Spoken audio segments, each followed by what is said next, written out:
할렐루야! 금요일 오늘의 아침 묵상입니다. 오늘도 말씀으로 은혜로운 하루를 시작하시기를 예수님의 이름으로 축복합니다. 지금은 아니지만 제가 초등학교 때만 해도 이 아파트 현관문에는 조그만한 동그란 구멍이 하나씩 뚫려 있었습니다. 우유 투입구라고 하는데요. 우유 배달하시는 분들이 거기다 우유를 두고 가시는 것이죠. 그런데 저희 어머님이 제가 어렸을 때 하도 집에 들어가는 열쇠를 잃어버리고 다니니까, 그러니까 남자이다 보니까 뭐 축구하다 잃어버리고 뭐 놀이터 가가지고 술래잡기 하다 잃어버리고 늘 잃어버리는 거예요. 그러니까 어머님이 그 우유 투입구에다 손을 집어넣으면 닿을 수 있는 곳에다가 키를 놓고 가셨어요. 그럼 이제 밖에서 놀다가 우유 투입구에다 손을 이렇게 집어넣고 더듬더듬 한 다음에 키를 딱 잡으면 문을 따고 들어가는 것이죠. 요즘에는 그런데 이 열쇠로 따고 들어가진 않죠. 뭐로 바뀌었습니까? 다 도어락으로 바뀌어버렸어요. 그리고 우유 투입구도 다 없어져 버렸습니다. 왜냐하면 이 강도들이 절도 목적으로 그걸 자꾸 사용하니까 다 없어져 버렸어요. 그래서 제가 오늘 여러분들에게 이 하늘나라 현관문도 도어락으로 바뀌어 버렸대요. 그래서 제가 여러분들에게 이 도어락을 풀고 들어갈 수 있는 암호를 가르쳐 드리려고 합니다.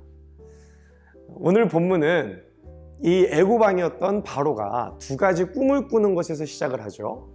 사실 내용은 달라 보이지만 뜻, 전달되는 의미는 같은 의미였어요.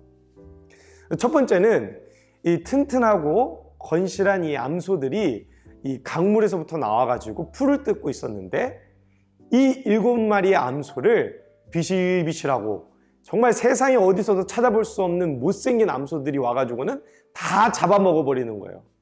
그 두 번째는 한 줄기로부터 잘 여문 7개의 이삭들이 났는데, 같은 줄기에서 못생기고 말라비틀어진 7개의 이삭들이 나와가지고 잘 여문 7이삭을 잡아먹어버린 거예요.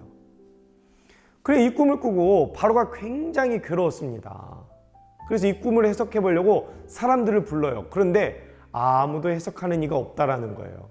8절 한번 볼까요? 아침에 그의 마음이 번민하여 사람을 보내어 애굽의 점술가와 현인들을 모두 불러 그들에게 그의 꿈을 말하였으나 그것을 바로에게 해석하는 자가 없었더라. 당시 애굽은 초강대국이었잖아요. 그러니까 똑똑한 사람이 얼마나 많았겠어요. 그런데 이 왕의 꿈을 해석하는 사람이 없었다라는 겁니다. 근데 여러분, 사실 조금만 생각을 해보면 뭐 완벽하게는 아니더라도 비슷하게 생각해 볼 수 있는, 해석할 수는 있었을 것 같은데 아무도 해석을 못해요. 똑똑한 사람들도. 사실은 한 강물, 한 줄기, 뭐 이렇게 역사의 흐름 속에 뭐 7마리의 튼실한 암소가 나왔다, 7개의 아주 잘 여문 이삭이 나왔다. 아, 그러면 뭐 7일이든 7년이든 70년이든 뭐 좋은 일이 있을 거예요 라고 예측은 할 수 있잖아요. 왜냐하면 당시에 암소와 이삭을 상징하는 것은 풍요를 상징했었으니까. 그런데 아무도 이것을 해석하는 이가 없었다라는 거예요. 그 세상 똑똑한 사람들 그 누구도 이 왕의 꿈에 대한 해석을 못 해주고 있는 거예요. 왜 그랬을까요? 저는 이게 하나님의 섭리라고 믿습니다. 이 꿈은 누가 꾸게 하신 거냐면 분명 하나님이 바로 왕에게 꾸게 하신 거예요. 하나님이 꾸게 하셨다면 하나님의 계획이 있었다라는 거거든요. 그 계획은 무엇이겠습니까? 그렇죠. 감옥에 갇혀있던 요셉을 쓰시기 위한 계획이었다라는 거예요. 그 계획은 어떤 계획이었냐면 결국엔 요셉의 입술을 통해서 하나님만이 이 역사의 주인이시고 하나님만이 이 꿈을 해결하고 마침내 이 어려움으로부터 평안을 주실 분이라는 것을 요셉을 통해서 가르쳐주고 싶었던 거예요. 그 요셉이 16절에 보면 뭐라고 고백하나요? 요셉이 바로에게 대답하여 이르되 내가 아니라 하나님께서 바로에게 편안한 대답을 하시리이다.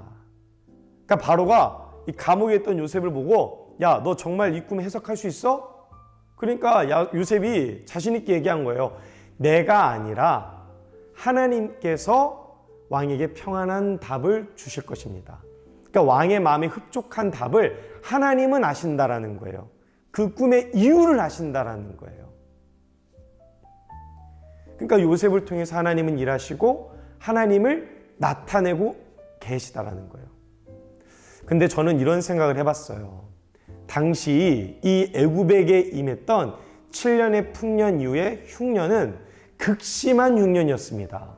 그러니까 사람들이 막 아사하고 엄청난 어려움과 기근이 닥친 거예요. 그러니까 요셉의 형제들도 애굽까지 와가지고 나중에 곡식을 구하잖아요. 그러니까 엄청난 기근이 임한 거예요. 흉년이 임한 거예요. 그런데 그 흉년을 해결할 수 있던 사람은 누구였습니까? 하나님이 쓰시는 요셉 한 사람이었어요. 세상의 모든 지혜로운 사람들을 다 미련하게 두시고 세상에는 미련해 보이는 그 연약해 보이고 보잘것없어 보이는 요셉을 하나님께서는 사용하셔서 그 문제의 해결을, 그 문제의 답을 주셨다라는 거예요. 이건 무슨 의미를 가지고 있는 거겠습니까? 저는 지금 우리가 살아가는 이 시대가 애굽이 겪었던 그 흉년과 다르지 않다고 생각합니다.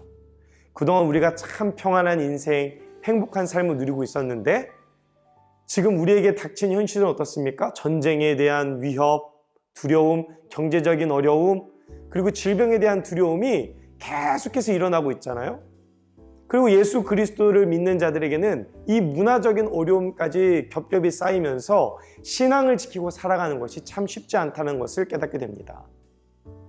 그런데 이 흉흉한 인생과 이 시대 속에 하나님은 이 문제에 대한 해결을 그 믿는 자들에게 주셨다라는 거예요. 요셉을 사용하셨던 것처럼 예수님께서는 주는 그리스도시요 살아계신 하나님의 아들입니다 라고 고백한 그 베드로의 고백 위에 이렇게 말씀하셨습니다. 우리 마태복음 16장 18절 19절 한번 보실까요? 또 내가 네게 이르되 너는 베드로라 내가 이 반석 위에 내 교회를 세우리니 음부의 권세가 이기지 못하리라. 내가 천국 열쇠를 내게 주리니 내가 땅에서 무엇이든지 매면 하늘에서도 매일 것이요 네가 땅에서 무엇이든지 풀면 하늘에서도 풀리리라 하시고. 여러분, 이 말씀의 의미는 어떤 의미입니까? 우리가 예수 그리스도에 대한 복음을 전하지 않으면 그 누구도 그 진리에 대하여 구원에 대하여 알 수 없다라는 거예요. 그 유일한 열쇠를 교회에게 주신 거예요. 저와 여러분들에게 주신 거예요. 요셉이 그 이방인의 신들을 섬기던 그 애구방 앞에서 자신 있게 그 평안을 주시는 분은 하나님이라고 고백한 것처럼 우리도 이 세상 가운데 예수 그리스도를 전하지 않는다면 그 누구도 구원에 대해서, 복음에 대해서 들을 수 없다라는 겁니다. 사랑하는 성도 여러분, 그래서 오늘 하루도 저와 여러분들이 그 복음으로 사는 복된 하루가 되기를 소망합니다. 여러분들이 예수 그리스도에 대한 사랑과 은혜를 늘 전하는 인생이 되었으면 좋겠어요. 그래서 그 하늘나라의 도락을 열 수 있는 암호, 예수 그리스도의 증거자들이 되어 하나님의 큰 기쁨을 누리시고 이 땅에서도 천국의 기쁨을 누리는 복된 성도의 삶이 되시기를 예수님의 이름으로 축복합니다. 기도하겠습니다. 사랑의 아버지 하나님, 감사합니다. 우리에게 하늘의 문을 열 수 있는 예수 그리스도의 은혜와 복음을 깨닫게 하여 주시니 참으로 감사를 드립니다.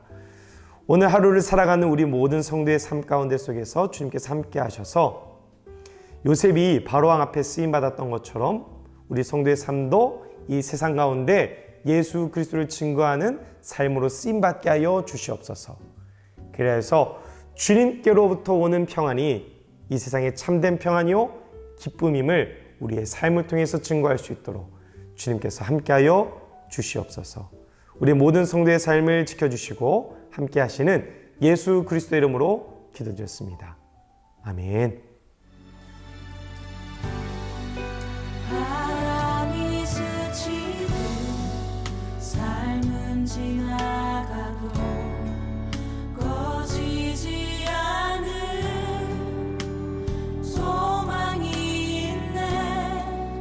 그 길을 떠나서 헤매는 자들이 주를 찾도록 나 살기 원하네. 나의 삶은 내 주 예수